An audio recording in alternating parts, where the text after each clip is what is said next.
서방님, 어서 올라오세요. 둘째 딸 다정의 첫날 밤.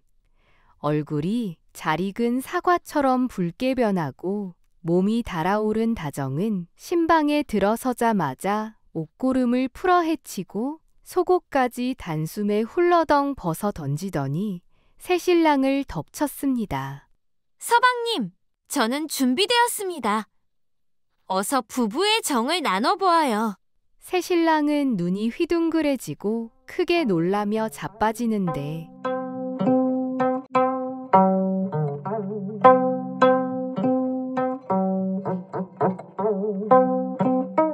안녕하세요.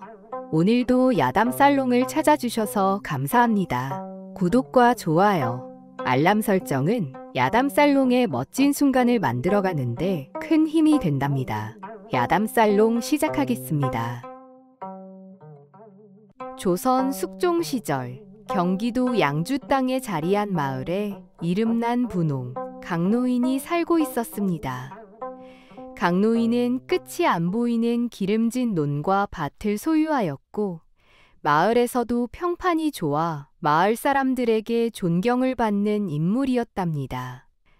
강노인은 자손 번성이 곧 가문의 번영이라 하여 대를 이을 아들을 낳는 것이 강노인의 큰 소망이었으나 안타깝게도 슬하에 아들 하나 없이 딸만 셋을 두었답니다.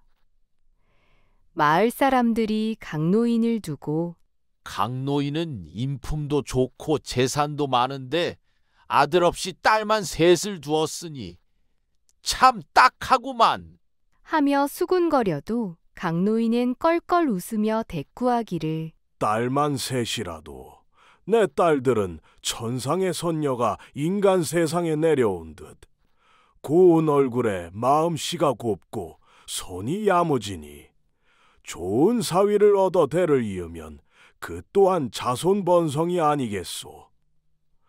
딸 자식도 내 핏줄이요 딸의 자식도 내 핏줄인데 무엇이 아쉽다고 한탄하겠소. 라며 담대하게 말했습니다.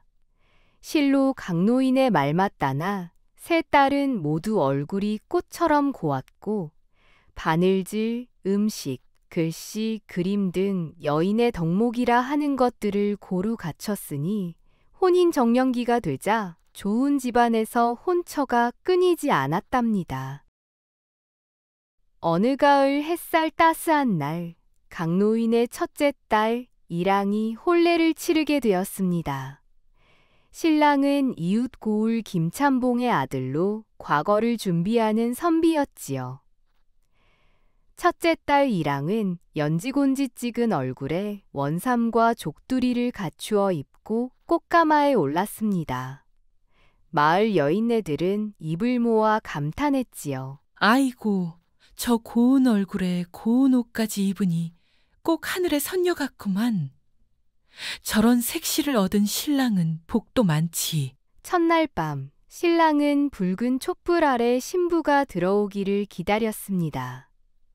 시어머니는 신방 앞에서 이랑에게 말하였습니다. 아가, 첫날 밤은 여인의 일생에서 가장 중요한 밤이란다. 오늘 밤 신랑을 정성껏 받들고 순종하면 집안이 화목해진단다. 너무 긴장하지 말거라.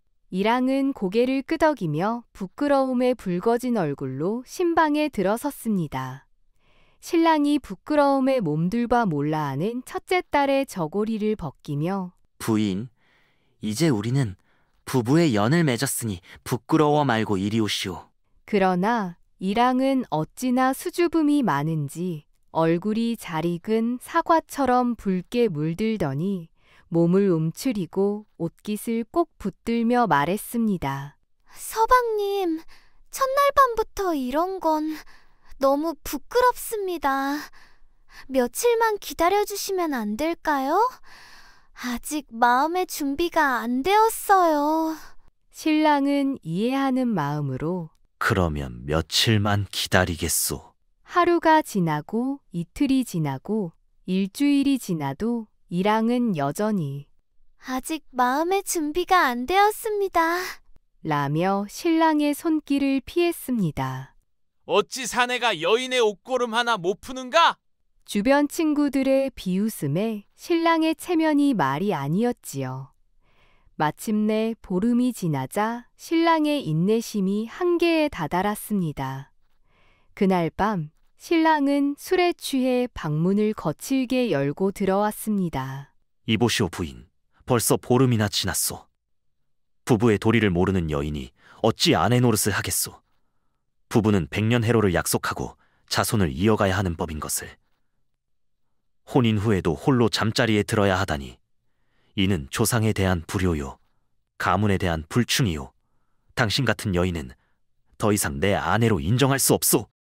그날 이랑은 소박을 맞고 울면서 친정으로 돌아왔습니다. 강노인은 딸을 보고 놀라 물었습니다. 얘야, 시집 간 지 며칠이 되었다고 돌아왔느냐? 무슨 일이 있었느냐? 이랑은 울먹이며 그간 사정을 이야기했고 강노인은 깊은 한숨을 내쉬었습니다. 아이고 딸아, 부부지간에 음양의 이치가 있는 법인 것을 수줍어하다 큰일을 그르쳤구나. 부부 사이의 정은 속정에서 피어나는 법인데 미리 가르쳐주지 못한 내 불찰이로구나.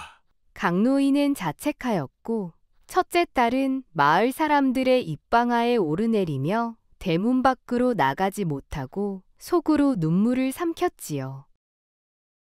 세월이 흘러 다음 해 봄, 성격이 활달하고 애살이 있어 마을에서 평판이 좋은 둘째 딸 다정에게도 혼례자리가 들어왔습니다.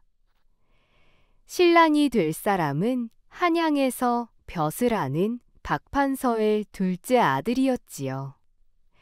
다정은 언니의 실패를 교훈 삼아 나는 절대 언니같이 소박 맞지 않을 거야.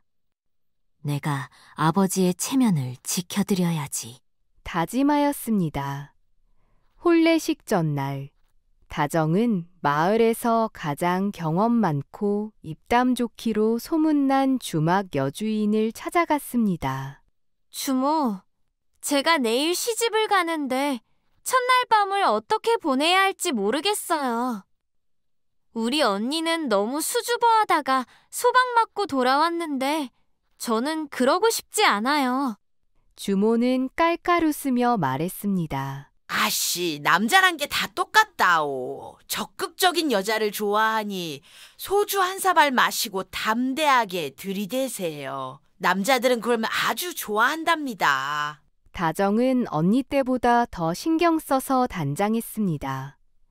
붉은 혼례복을 입고 비녀를 꽂고 연지곤지를 찍은 모습에 마을 사람들은 감탄하였지요. 참하기도 해라. 다정아 씨는 성격이 참해서 잘 살 거야. 저런 참한 며느리를 얻은 집은 복도 많지. 혼례를 치른 후 신방에 들어서기 전 다정은 소주 한 사발을 들이켰습니다.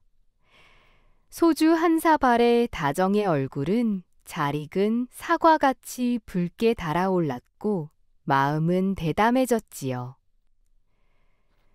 다정은 신방에 들어서자마자 신랑이 말을 꺼내기도 전에 옷고름을 풀어 헤치고 속옷까지 단숨에 훌러덩 벗으며 신랑에게 말했습니다. 서방님, 저는 준비되었습니다. 어서 부부의 정을 나누시지요. 신랑은 눈이 휘둥그레지고 크게 놀라더니 자리에서 벌떡 일어났습니다. 그의 얼굴에는 놀람과 불쾌함이 뒤섞여 있었지요. 아니 이게 무슨 작태요? 여필 종부의 도리도 모르고 어찌 이리 천박하게 굴 수 있소? 이는 규수의 행실이 아니라 기생의 행실이요. 내가 어찌 이런 여인을 아내로 맞을 수 있겠소? 서방님, 저희 언니가 부끄러움이 많아 옷을 안 벗어 소박을 맞았기에 저는 제가 먼저 벗었나이다. 신랑은 말을 잇지 못하고 황급히 방문을 열고 나가버렸습니다. 결국 둘째 딸 다정 또한 첫날 밤에 소박을 맞고 통곡하며 친정으로 돌아왔습니다. 강노인은 둘째 딸마저 돌아오자 말문이 막혀버렸습니다. 아이고, 이번엔 또 무슨 일이냐? 물으니 둘째 딸이 사정을 털어놓았습니다. 강노인은 고개를 절레절레 흔들며 말했습니다. 너는 또 지나치게 나서다 화를 부른 것이로구나. 세상만사 과유불급이라. 지나침은 모자람만 못한 법인 것을. 음식도 너무 짜도 못 먹고 너무 싱거워도 못 먹는 것처럼 사람의 마음도 때와 기미를 살펴 조절해야 하는 법인 것을. 자네 들었는가? 강노인 집 첫째는 수줍어 옷을 벗지 못해 소박을 맞더니 둘째는 신방에 들어서자마자 훌러덩 벗어버려서 또 소박 맞았다는구만. 아이고, 그런 해계망측한 일이 다 있다냐. 마을 사람들은 첫날 밤 소박 맞은 강노인의 딸들의 이야기를 안주삼아 밤새 이야기하였지요. 그로부터 반년이 지나 가을. 어릴 때부터 총명하기로 소문난 막내딸 지혜가 혼인 정년기에 이르렀습니다. 막내야, 내 너를 혼인도 못 시키고 늙어 죽게 할까 걱정이구나. 아버님 걱정 마세요. 저는 언니들과 같은 실수하지 않을 거예요. 얼마 지나지 않아 막내딸 지혜에게도 혼담이 들어왔습니다. 덕행을 너무 지켜도 탈이요, 너무 앞서 나서도 탈이거늘. 막내야, 이번에도 그르치면 우리 집안 체면이 땅에 떨어질 테니 신중하게 처신하거라. 막내딸 지혜는 혼례를 앞두고 마을에서 현명한 할멈을 찾아가 조언을 구했습니다. 할멈, 제 두 언니는 모두 첫날 밤에 소박을 맞았어요. 하나는 너무 부끄러워하다가 하나는 너무 대담하게 나서다가 소박 맞았지요. 저는 어떻게 해야 할까요? 할멈은 지그시 지혜의 손을 잡고 빙긋이 웃으며 말했습니다. 아씨, 부부의 일은 마치 봄날 농사와 같아 씨를 뿌리는 것도 때가 있고 거두는 것도 때가 있지요. 너무 이르면 서리를 맞고 너무 늦으면 곡식이 여물지 못하니 때와 기미를 살피는 것이 중요하답니다. 중용지도라고 지나치지도 모자라지도 않게 중간을 택하는 것이 현명한 사람의 처세랍니다. 지혜는 할멈의 말은 깊이 새기고 혼례를 치렀습니다.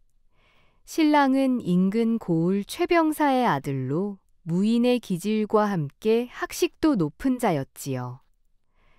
혼례날 마을 사람들은 잔치상에 모여 앉아 속닥였습니다. 막내딸은 총명하다던데 이번에는 잘하겠지? 허허, 두 언니의 꼴을 보았으니 세 번째는 눈치껏 잘하겠지.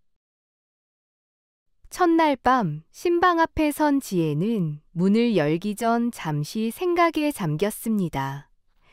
그리고는 문을 살며시 두드리고 신방에 들어서서는 이러지도 저러지도 못하고 쭈삣쭈삣 서 있었습니다. 신랑이 의아한 표정으로 지혜를 바라보았습니다. 부인, 어서 이리 오시오. 지혜는 한 걸음 물러서며 고개를 숙이고 말하였습니다. 서방님, 첫날 밤이라 몹시 떨리고 부끄럽습니다. 서방님의 뜻을 여쭙고 싶습니다. 제가 옷을 입고 갈까요? 아니면 벗고 갈까요? 지혜의 말에 신랑의 얼굴은 굳어지고 얼굴이 울그락불그락해지더니 목소리가 높아졌습니다. 이런 뻔뻔하고 망측한 여인을 보았나? 여인이 이런 질문을 하다니. 이는 정숙한 여인의 행실이 아니라 창기의 수작이오. 서방님, 그런 것이 아니오라. 저의 첫째 언니는 부끄러워 옷을 벗지 않아 소박을 맞았고 둘째 언니는 신방에 들어서자마자 홀랑 벗어 무례하다 하여 쫓겨났사옵니다. 그래서 저는 어떻게 하길 바라시는지 여쭙고자 하였습니다. 신랑은 붉어진 얼굴로 신방 밖으로 나가버렸습니다. 결국 막내딸 지혜마저 첫날 밤에 소박을 맞고 친정으로 돌아오자 강노인은 이유도 묻지 않고 긴 한숨을 내쉬며 고개를 떨구었습니다. 강노인의 세 딸 모두 첫날 밤에 소박을 맞자 마을 사람들의 입방정에 오르내리기 바빴습니다. 강노인네 딸들이 모두 소박을 맞았다며? 얼굴이 꽃같이 예뻐도 소용없나 보. 그러게 말이야. 어쩌면 세 자매가 다 그렇게 될 수 있담. 아무리 얼굴이 곱고 솜씨가 좋으면 뭐하나. 여자의 덕이 없으면 소용이 없는 법인데. 강노인은 이런 소문을 들을 때마다 가슴이 아팠지만 딸들 앞에서는 내색하지 않았습니다. 괜찮다, 딸들아. 인생이란 것은 흐르는 물과 같아서 한 곳에 멈추지 않는 법이니라. 지금은 비록 어렵지만 때가 되면 좋은 일이 있을 게다. 그러던 어느 날 인근 고을에 최영감이라는 자가 새로 부임하였는데 최영감에게는 아직 장가를 못 간 아우 3명이 있었지요. 아우들은 모두 인품이 좋고 학식이 뛰어나나 부모를 일찍 여의고 형편이 녹록치 않아 혼례를 아직 못하였다는 소문이 강노인의 귀에 들렸습니다. 이 소문을 들은 강노인은 기회라 생각하고 최현감을 찾아갔습니다. 현감대감, 소인에게는 3명의 딸이 있습니다만 모두 불운하게도 첫날 밤에 초야도 못 지내고 소박을 맞았지요. 그러나 마음씨와 덕행은 여느 교수보다 뛰어나니 현감댁의 아우분들과 연을 맺을 수 있다면 소인에게는 더할 나위 없는 영광이겠습니다. 최영감은 강노인의 진심 어린 말에 감동하여 승낙하였습니다. 내 세 아우들도 모두 진중하고 학식이 있는 자들이니 영감의 딸들과 잘 맞을 것 같소. 내 아우들이 첫날 밤에 질문을 할 것인데 영감의 딸들이 현명하게 대답해야 할 것이오. 강노인은 딸들을 모아놓고 이 기쁜 소식을 전했습니다. 딸들아, 너희들의 실패에는 모두 이유가 있다. 첫째는 너무 수줍어 부부의 도리를 거부했고, 둘째는 너무 나서서 교수의 품위를 잃었으며, 막내는 남편에게 스스로 선택하라 하여 남편의 체면을 손상시켰다. 부부의 도리란 남녀가 서로 맞추어가는 것이니 때를 알고 기미를 살피는 지혜가 필요하단다. 이번에는 절대 실수하지 말라 신신당부하였습니다. 그렇게 첫째 딸 이랑은 최현감의 첫째 아우와 혼례를 올렸습니다.